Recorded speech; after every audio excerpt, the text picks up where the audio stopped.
إن الحمد لله نحمده ونستعينه ونستغفره ونعوذ بالله من شرور أنفسنا ومن سيئات أعمالنا. من يهده الله فلا مضل له ومن يضلل فلا هادي له، وأشهد أن لا إله إلا الله وأشهد أن محمدا رسول الله صلى الله عليه وعلى آله وسلم. يا أيها الذين آمنوا اتقوا الله حق تقاته ولا تموتن إلا وأنتم مسلمون. يا أيها الناس اتقوا ربكم الذي خلقكم من نفس واحدة وخلق منها زوجها وبث منهما رجالا كثيرا ونساء، واتقوا الله الذي تساءلون به والأرحام إن الله كان عليكم رقيبا. يا أيها الذين آمنوا اتقوا الله وقولوا قولا سديدا يصلح لكم أعمالكم ويغفر لكم ذنوبكم، ومن يطع الله ورسوله فقد فاز فوزا عظيما. أما بعد، فإن أصدق الحديث كتاب الله، وخير الهدي هدي محمد صلى الله عليه وعلى آله وسلم، وشر الأمور محدثاتها، فإن كل محدثة بدعة وكل بدعة ضلالة، وإنما توعدون لآت وما أنتم بمعجزين. عباد الله، Nabi kita Muhammad alaihi salatu wassalam bersabda di hadis Abi Hurairah radhiyallahu taala anhu yang diriwayatkan oleh Imam Muslim, "Ahabbul biqa' ila Allah masajiduha wa abghadul biqa' ila Allah aswaquha." Kata Rasul alaihi salatu wassalam di hadis yang mulia ini bahwasanya tempat-tempat yang paling Allah Azza wa Jalla cintai adalah masjid, dan tempat-tempat yang paling Allah Azza wa Jalla benci adalah pasar. Di sini seorang muslim bisa mendapatkan suatu pelajaran, suatu faedah bahwasanya masjid, rumah Allah Azza wa Jalla adalah sebaik-baik tempat, karena di dalamnya Allah Azza wa Jalla disembah, di dalamnya Allah Azza wa Jalla diagungkan, di dalamnya Allah Azza wa Jalla dimintai doa, sujud, rukuk, dan segala macam dari ibadah yang Allah Azza wa Jalla syariatkan. Oleh karena itu Allah Azza wa Jalla jadikan salah satu tanda keimanan seseorang adalah tatkala dia memakmurkan masjid. Allah Azza wa Jalla, "Innama ya'muru masajid Allah man amana billah wal yawmil akhir." Hanya orang yang memakmurkan masjid adalah orang-orang yang beriman kepada Allah dan beriman kepada hari akhir. Maka masjid adalah tempat, adalah suatu bangunan yang Allah Azza wa Jalla paling cintai.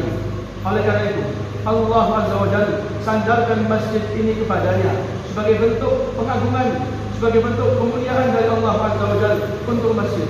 Qala Allah Azza wa Jalla, "Wa anna al-masajida lillah fala tad'u ma'allah ahada." Sesungguhnya masjid-masjid itu adalah untuk Allah, milik Allah. Di sini Allah Azza wa Jalla menyandarkan masjid kepadanya sebagai bentuk Allah Azza wa Jalla memuliakan masjid tersebut. Kalau memang keadaannya demikian, tentu syariat agama Islam telah menjelaskan hukum-hukum, adab-adab, etika-etika yang perlu dipelajari oleh seorang muslim tatkala hendak dia mendatangi masjid. Maka di sana ada hukum-hukum yang perlu dipelajari tatkala hendaknya seorang muslim untuk mendatangi masjid.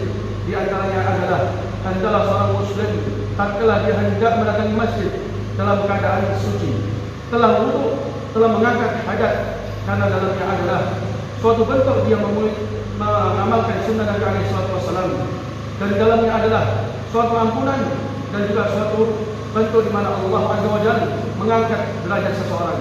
Qala Nabi alaihi salatu wassalam, sebagaimana di hadis Abi Hurairah radhiyallahu taala anhu, "Man tatahhara fi baitihi thumma ata masjidan aw thumma ata ila baitin min buyutillah liyaqdiya fariidah min faraidillah illa kanat khutwatah ihdahuma tarfa'u aw tuhaddu khati'ah wal ukhra tarfa'u darajah." Kata Rasulullah alaihi salatu wassalam, barang siapa yang bersuci kemudian mendatangi rumah dari rumah-rumah Allah untuk menegakkan salah satu kewajiban, kecuali dua langkahnya salah satu akan menghapus dosa dan yang lain akan mengangkat derajat.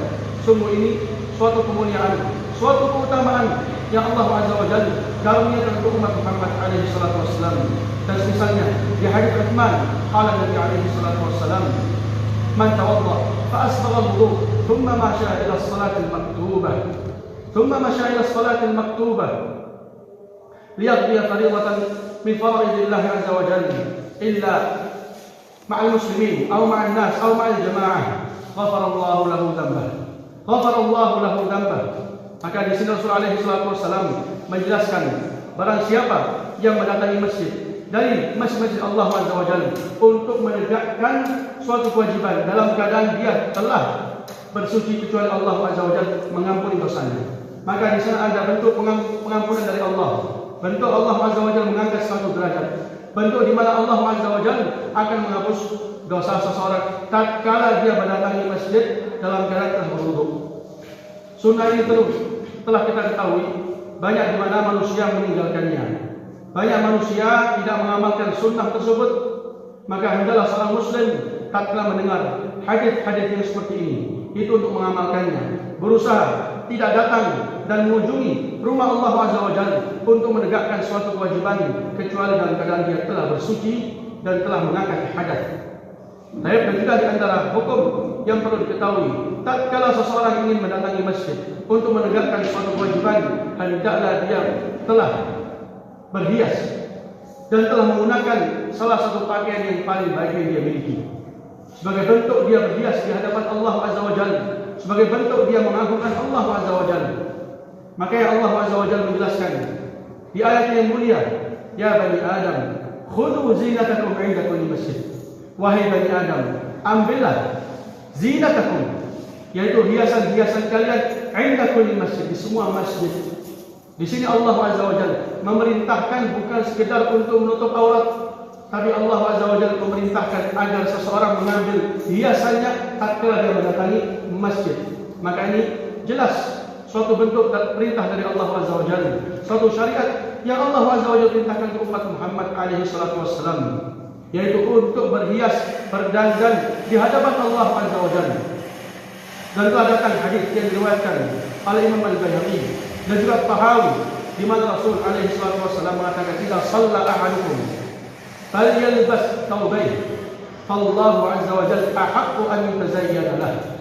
Di sini Rasul alaihi salatu wasallam mengatakan, kalau salah seorang di antara kalian salat, maka hendaklah dia mengenakan dua pakaiannya. Karena mengenakan dua pakaian itu adalah suatu bentuk di mana orang berhias di zaman Nabi alaihi salatu wasallam. Maka Rasul menyebutkan sebabnya, Allah Azza wa Jalla ahaqqu an yutazayyana lah. Allah Azza wa Jalla lebih berat, Allah Azza wa Jalla untuk orang itu berdandan dan berhias di hadapannya. Tatkala Nafi' pembantunya Ibnu Umar radhiyallahu taala anhuma, di mana beliau terlambat dikarenakan adanya kerjaan yang beliau lakukan. Maka tatkala Abdullah bin Umar memasuki rumahnya, Abdullah bin Umar mendapatkan Nafi' Maula Ibnu Umar pembantunya salat dalam keadaan memakai satu baju. Dan keadaan seperti ini di zaman Nabi alaihi salatu wasallam itu sangat sederhana, bukan bentuk di mana orang itu berhias. Maka Abdullah bin Umar mengatakan, "Alam tuksa thawbayn? Bukankah engkau telah diberikan dua baju?" Maka kata Nafi', "Bala, tentu." Maka kata Abdullah bin Umar, "Ara'aita law ba'athtuka ila ba'd ahli Madinah, akunta tad'u ilaihim ala hadha?" Kalau seandainya saya utus engkau kepada penduduk ahli Madinah, kota ke sana, apakah engkau akan mendatangi mereka dalam keadaan demikian? Kata Nafi', "La, enggak." Maka Allah atau Abdullah bin Umar radhiyallahu taala anhu mengatakan, Allah Azza wa Jalla ahaq an yutajammala lah. Allah Azza wa Jalla lebih berhak untuk engkau itu berdandan di hadapannya. Maka di sini seorang muslim bisa mengambil suatu pelajaran, yaitu hendaklah dia berdandan dan berhias menggunakan suatu pakaian yang memang dia siapkan untuk beribadah di hadapan Allah Azza wa Jalla. Ini termasuk hal yang sangat penting. Kita semua mengetahui tatkala di sana adanya undangan, adanya ajakan, adanya pertemuan, kita menyaksikan bagaimana manusia berbondong-bondong untuk membeli pakaian yang terbaik, memakai pakaian yang dimana itu adalah pakaian hiasan untuk berhias di hadapan manusia. Akan tetapi tatkala memenuhi panggilan Allah Azza wa Jalla di salah satu rumahnya, datang dengan menggunakan pakaian yang paling sederhana, pakaian untuk kerja, itu pakaian untuk ibadah. Maka ini bukanlah bentuk di mana orang mengagungkan Allah Azza wa Jalla. Wa may yu'azzim sya'airallah fa innaha min taqwal qulub. Salah seorang salaf, dia membeli suatu pakaian dengan harga yang sangat mahal. Tatkala ditanya, "Kenapa engkau membeli pakaian yang sangat mahal?" dalam keadaan di sana ada pakaian sederhana. Dia mengatakan, sesungguhnya saya membeli ini untuk saya berhias dan berdandan di hadapan Allah Azza wa Jalla. Lihat bagaimana seorang hamba tatkala dia ingin menampakkan suatu kenikmatan dalam ketaatan Allah Azza wa Jalla. Ayat dan Rasul alaihi wasallam mengatakan, inna Allah yuhib idza an'ama 'ala 'abdin ni'matan an yara athara ni'matihi 'alaihi. Jadi Allah Azza wa Jalla suka tatkala memberikan suatu kenikmatan atas seorang hamba, itu Allah mendapatkan bekasnya. Ada bekasnya, terutama di tempat-tempat yang agung, terutama di tempat-tempat ibadah, di tempat-tempat ketaatan, di mana seseorang itu berusaha untuk berdandan di hadapan Allah Azza wa Jalla. Dan di antara hukum yang perlu dipelajari oleh seseorang tatkala ingin mendatangi rumah dari rumah-rumah Allah Azza wa Jalla adalah hendaklah dia membaca doa tatkala keluar dari rumah dan membaca doa khusus tatkala dia berangkat ke masjid. Adapun doa keluar dari rumah, maka sebagaimana hadis Ummi Salamah qala Nabi alaihi salatu wasallam qalat kana Rasulullah alaihi salatu wasallam idza kharaja min baitihi yaqul bismillah tawakkaltu ala Allah Allahumma inni a'udzu bika an adilla aw dhalla aw azilla aw zalla aw adlima aw udlama aw ajhala aw yujhala alayya. Ini doa di mana seseorang tatkala hendak keluar dari rumah, dan misalnya di hadis Anas berkata Rasulullah alaihi salatu wasallam, saya tatkala beliau keluar dari rumah, bismillah tawakkaltu ala Allah la haula wala quwwata illa billah yuqalu lahu uqita wa kufita wa tanaha anhu syaitan. Di sini Rasulullah SAW mengatakan tatkala orang itu mengatakan bismillah tawakkaltu ala Allah la haula wala quwwata illa billah, dia telah dijaga, dia telah dicukupi dan syaitan menjauh darinya. Ini doa tatkala orang itu keluar dari rumah. Adapun doa tatkala hendak menuju ke masjid, itu adalah apa yang diriwayatkan oleh Imam Muslim dari hadis Ibnu Abbas, di mana Rasulullah SAW tatkala keluar dari rumahnya mengatakan Allahumma ja'al fi qalbi nura wa fi lisani nura waj'al fi sam'i nura wa fi basari nura waj'al min yamini nura wa min yasari nura waj'al min khalfi nura wa min amami nura Allahumma a'tini nura.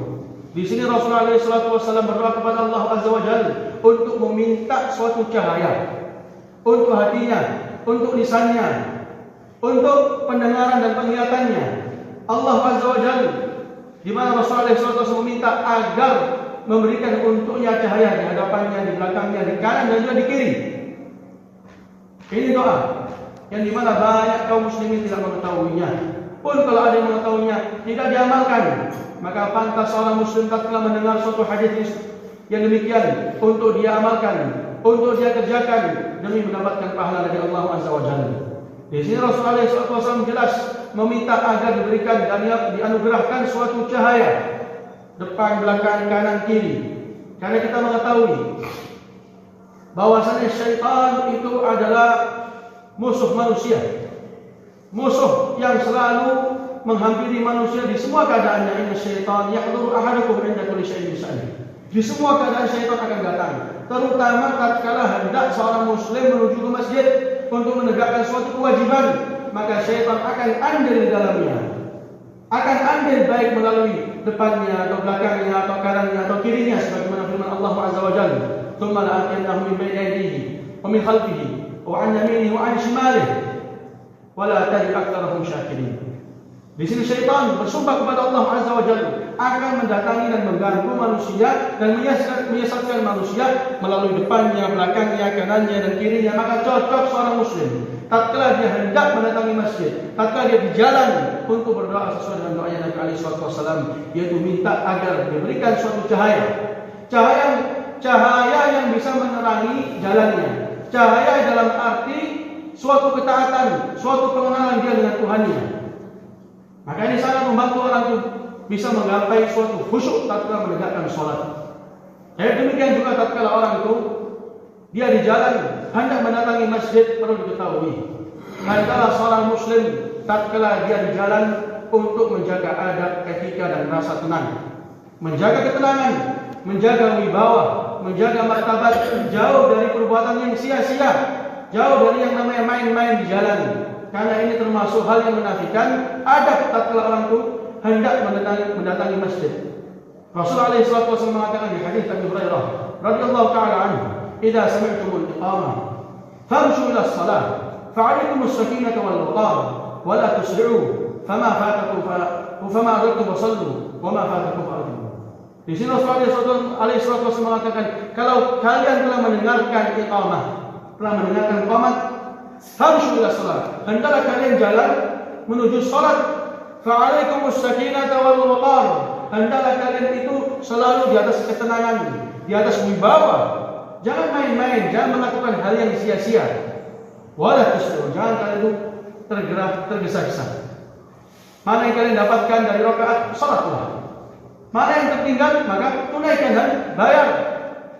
Maka di sini Rasulullah SAW menjelaskan untuk kita bahwasanya di antara adab orang mendatangi masjid itu adalah menjaga wibawa, ketenangan tatkala dia jalan dan menuju ke rumah dari rumah-rumah Allah Azza wa Jalla. Ini hal yang sangat penting yang perlu diketahui, yaitu hendaklah orang itu tenang, karena itu akan berkaitan dengan khusyuknya dia tatkala salat dan tidaknya. Berkaitan, karena tatkala orang itu berjalan menuju masjid, Rasulullah SAW telah menjadikan dia ini seakan-akan dalam salat. Qala idza ata ahadukum al-masjid 'amidan qasidan ila as-salat fala yushrikanna baina asabi'ihi fa innahu fi salat. Maka Rasulullah SAW menjelaskan jangan sampai dia itu bermain-main dengan tangannya tatkala dia menuju ke salat, menuju ke salah satu rumah dari rumah-rumah Allah, karena pada hakikatnya huwa fi salat. Dia itu di dalam salat. Maka Rasulullah SAW menjadikan orang yang sudah sengaja dan niat dan tekad untuk mendatangi masjid itu seakan-akan dia dalam salat. Maka hendaklah seorang muslim menjaga adab ini. Dan di antara hukum yang perlu diketahui itu adalah tatkala orang sudah sampai di masjid, hendaklah dia membaca doa sebelum dia memasuki masjid. Berapa banyak kaum muslimin melalaikan sunnah dan adab ini? Berapa banyak kaum muslimin yang tidak mengetahui sunnah ini? Yaitu ada di sana yang namanya doa sebelum memasuki masjid. Sebagaimana di hadis Abi Humaid, bahwasanya Rasulullah SAW mengatakan, "Idza dakhala ahadukumul masjid, falyaqul Allahumma inni as'aluka Allahumma arzuqni rahmatan. Allahumma iftah li abwaaba rahmatik." Ini kalau masuk. Kalau keluar, Allahumma iftah li abwaaba min fadlik. Jadi waktu masuk, Allahumma iftah li abwaaba rahmatik. Kalau keluar, Allahumma iftah li abwaaba min fadlik. Baik, dan juga di hadis Fatimah radhiyallahu taala anha, beliau menceritakan adab Rasul alaihi salatu wasallam tatkala hendak memasuki masjid. Bahwasanya Rasul alaihi salatu wasallam kana idza dakhala al-masjid shalla ala Muhammad wa sallam wa qala Allahumma ighfirli, Allahumma iftah li abwaab rahmatik. Jadi ada tambahan di sana, yaitu bersalawat dan salam kepada Nabi Muhammad dengan tambahan Allahumma ighfirli, dan di riwayat Ibnu Majah dengan tambahan bismillah. Dan di hadis Abdullah bin Amr bin As mengatakan Rasulullah SAW, Allahumma inni a'udzu billahil karim wa biwajhihi a'udzu billahil azim wa biwajhihil karim wa sultanihil qadim minasyaitonir rajim. Maka di sini para ulama meringkaskan bahwasanya doa sebelum orang itu memasuki masjid adalah dengan bismillah. Kemudian berselawat kepada Nabi, wassalatu wassalamu ala Rasulillah. Allahumma ighfirli, Allahumma iftah li abwaab rahmatik. A'udzu billahil azim wa biwajhihil karim wa sultanihil qadim minasyaitonir rajim. Inilah jumlah doa-doa tatkala orang itu sebelum dia memasuki masjid. Dan kapan orang mengambil salah satu dari tata cara ini, insyaallah cukup. Tapi kapan orang mengamalkan semuanya, maka itulah yang sempurna. Maka ini hal yang baik. Hal yang baik ini. Kapan orang itu ingin berkecukupan dengan Allah iftah li abwaab rahmatik pun baik.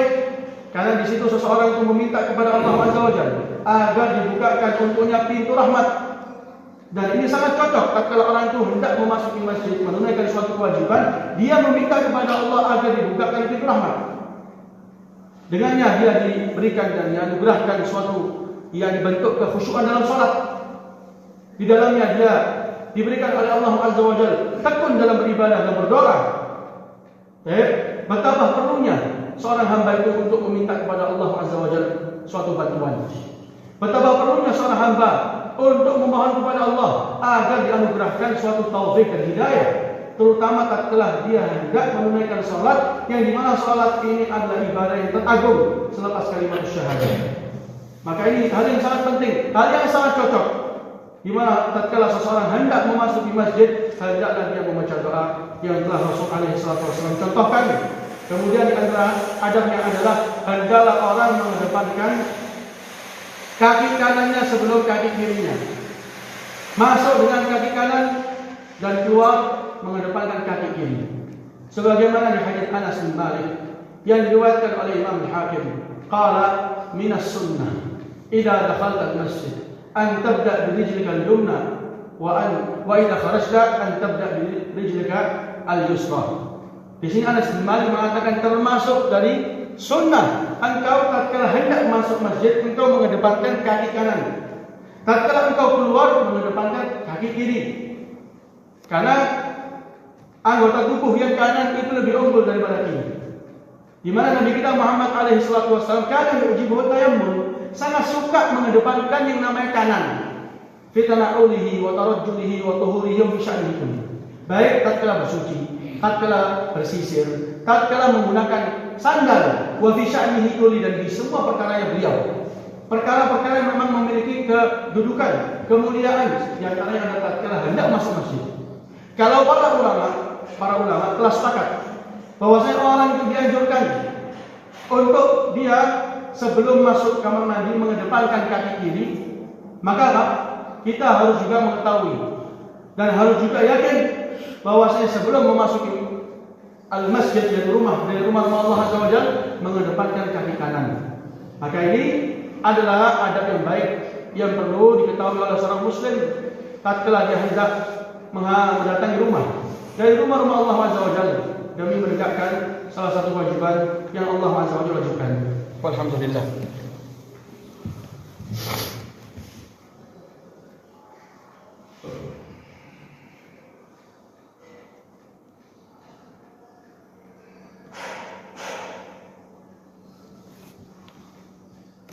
Alhamdulillah. Wassalatu wassalamu ala Rasulillah wa ala alihi wa sahbihi wasallam. Telah kita ketahui beberapa adab dan hukum-hukum yang berkaitan dengan mendatangi seseorang salah satu rumah dari rumah-rumah Allah Azza wa Jalla. Dan di antara adabnya dan hukumnya adalah tatkala orang sudah memasuki rumah dari rumah-rumah Allah Azza wa Jalla, hendaklah dia pertama kali menunaikan haknya masjid, menunaikan bentuk penghormatan dia untuk rumah Allah Azza wa Jalla, yaitu dengan menunaikan 2 rakaat sebelum dia duduk. Sebagaimana hadis Abi Qatadah radhiyallahu taala anhu, bahwasanya Nabi kita Muhammad alaihi salatu wassalam bersabda, "Idza dakhala ahadukum al-masjid fala yajlis hatta yusalli rak'atain." Kalau salah seorang di antara kalian telah memasuki masjid, maka janganlah dia duduk sampai dia menunaikan 2 rakaat. Ini suatu bentuk penghormatan, suatu bentuk di mana orang itu menghargai rumah Allah Azza wa Jalla. Dan kata Imam Az-Zarkashi, inilah yang lebih kita utamakan sebelum kita datang menyapa orang-orang yang ada di masjid. Karena yang sering kita ketahui, yang sering kita amalkan itu adalah tatkala kita masuk masjid, yang pertama kita lakukan adalah salam kepada orang-orang yang ada di masjid. Tapi kata Imam Az-Zarkashi di kitabnya beliau Ahkamul Masajid, hukum-hukum masjid, itu hendaklah orang sebelum dia menyampaikan salam, mengucapkan salam kepada orang-orang yang ada di masjid, itu dia menegakkan haknya masjid dulu, menegakkan kehormatan untuk masjid dulu, yaitu menunaikan 2 rakaat. Di hadis Abu Dzar, Rasul alaihi salatu wasallam mengatakan, "Ya Abu Dzar, inna lil masjidi tahiyatan." Sesungguhnya masjid ini memiliki tahiyat, bentuk penghormatan, bentuk pengucapan antum menghormati. Wa tahiyatuhu raka'atan. Dan tahiyatnya masjid itu adalah dengan 2 rakaat. Dan hadis Abi Qatadah, "A'tul masajid haqqaha." Kata Rasul alaihi salatu wasallam, berikanlah untuk masjid-masjid itu haknya. Qalu ya Rasulullah, wa ma haqqul masjid? Apa itu hak-haknya masjid? Kata Rasul alaihi salatu wasallam, "Tusallu raka'atain." Yaitu engkau salat 2 rakaat. Hadis-hadis yang baru kita sebutkan, baik hadis Abi Dzar atau hadis Abi Qatadah, sebagian para ulama di antara mereka hanya Ibnu Rajab melemahkan Akan tetapi maknanya benar, yaitu masjid ini memiliki hak. Masjid ini perlu kita hargai, perlu kita tegakkan kehormatannya, yaitu dengan kita menunaikan 2 rakaat. Baik, sebelum kita menyampaikan salam kepada orang-orang yang ada di masjid. Kemudian selepas orang menunaikan 2 rakaat, disitulah baru dia menyampaikan salam kepada orang yang ada di masjid. Dan di antara hukum yang perlu diketahui dan di antara adab yang perlu dipelajari, itu adalah tatkala orang sudah masuk rumah dari rumah-rumah Allah Azza wa Jalla, hendaklah dia menjaga sikap dan adab dan tidak mengganggu saudara muslimnya tatkala dia beribadah kepada Allah Azza wa Jalla. Ayat ini di antara adab yang agung, sebagai bentuk di mana orang itu mengagungkan rumah Allah Azza wa Jalla. Tidak dia lakukan di masjid apa yang dia lakukan di luar masjid, baik seperti mengangkat suara atau adab-adab yang kurang baik atau pembicaraan yang sangat kurang sesuai dengan adab dan etika. Baik, karena Rasulullah SAW mengatakan wa iyyakum wa haisyat aswaq. Ini di masjid Rasulullah SAW mengatakan wa iyyakum wa haisyat aswaq. Jauhilah kalian dari berisiknya pasar di masjid ini maksudnya. Jadi kita mengetahui bagaimana keadaan di pasar, orang mengangkat suara, orang ketawa, orang-orang ila akhirih dari keadaan-keadaan pasar. Jangan sampai ditarik dan diterapkan di masjid. Karena masjid adalah bangunan yang paling Allah Azza wa Jalla cintai. Paling Allah Azza wa Jalla jadikan tempat keridhaannya, tempat di mana Allah tebarkan rahmatnya. Oleh karena itu, awal Rasul alaihi salatu wasallam datang ke Madinah, yang pertama kali Rasul alaihi salatu wasallam lakukan adalah membangun masjid. Karena pentingnya hal itu. Pentingnya hal itu termasuk syiar agama yang agung. Dengannya Rasulullah SAW mampu mencetak generasi yang agung, yaitu mereka-mereka para sahabat, mereka-mereka penghuni surga. Jadi jangan sampai orang itu salah etika dan adab tatkala telah memasuki masjid. Demikian juga tatkala dia beribadah, baik membaca Quran, membaca zikir, baik dia itu sedang berdoa, jangan sampai dia mengganggu temannya, jangan sampai dia mengganggu saudaranya, karena bukanlah dia lebih berhak untuk beribadah kepada Allah dari yang lainnya. Oleh karena itu Rasulullah SAW mengatakan,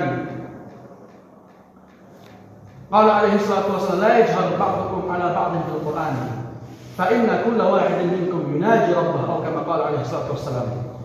Jangan sampai salah seorang di antara kalian itu saling mengangkat suara atas yang lain. Diangkat suaranya dia. Kenapa? Karena setiap di antara kalian itu telah bermunajat kepada Allah. Sedang bermunajat kepada Allah. Jadi yang di sampingnya antum sedang membaca Quran, antum lagi berdoa. Jangan sampai antum mengangkat suara sehingga mengganggu di sampingnya. Karena itu hal yang dilarang oleh Rasulullah SAW. Jangan sampai saling mengeraskan dengan bacaan Quran. Bagaimana kalau saling mengeraskan dengan bacaan yang tidak mengandung pahala, ucapan, ocehan, percakapan? Maka sungguh ini lebih utama untuk orang sucikan masjid darinya. Maka ini sebagian adab-adab yang perlu kita ketahui. Tatkala orang itu hendak mendatangi masjid dan tatkala dia telah di masjid, sebelum dia menunaikan sholat fardhiyah yang Allah Azza wa Jalla wajibkan. Ini di antara adab-adabnya. Wa illa masih banyak di sana adab-adab yang disebutkan oleh para ulama. Maka kita memohon kepada Allah Azza wa Jalla agar memudahkan kita dan membantu kita untuk mengamalkan ilmu yang telah sampai kepada kita. Dan membantu kita untuk menjaga ilmu tersebut dengan amalan, karena kemuliaan ilmu itu dengan amalan. Allahumma hdina fiman hadait, wa afina fiman afait, wa tawallana fiman tawallait, wa barik lana fima atait, wa qina syarra ma qadait, fa innaka taqdi wa la yuqda alaik, innahu la yadhillu man walait, wa la ya'izzu man 'adait, tabarakta rabbana wa ta'alait, walhamdulillahi rabbil